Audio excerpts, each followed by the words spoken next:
माँ का वध करने के बाद एक ऐसी गलती कर दी जिसमें उन्होंने अपनी माँ का सिर किसी दूसरी स्त्री के शरीर से जोड़ दिया और इसी से जन्म हुआ दो नई देवियों का। आखिर वो देवियाँ कौन थी?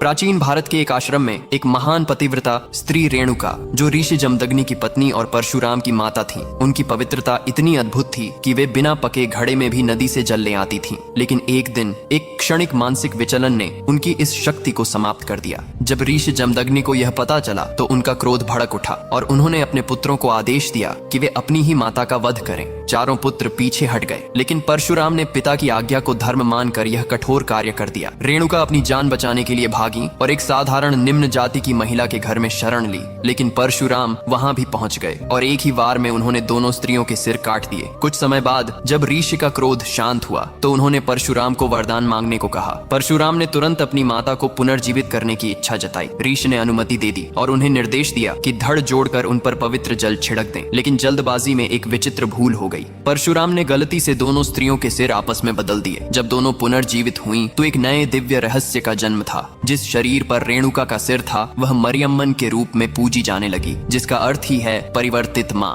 और जिस शरीर पर दूसरी स्त्री का सिर था वह यल्लम्मा कहलाई, अर्थात सबकी माँ। समय के साथ ये दोनों रूप दक्षिण भारत में अत्यंत शक्तिशाली देवियों के रूप में पूजे जाने लगे, एक रोगों से रक्षा करने वाली और दूसरी समाज के हर वर्ग को अपनाने वाली। यही कारण है कि आज भी मरियम्मन और यल्लम्मा दोनों सबकी माँ मानी जाती हैं। उच्च और निम्न के भेद को मिटाकर भक्तों की रक्षा करती हैं। तो लिखिए, जय परशुराम, जय माँ मरियम्मन।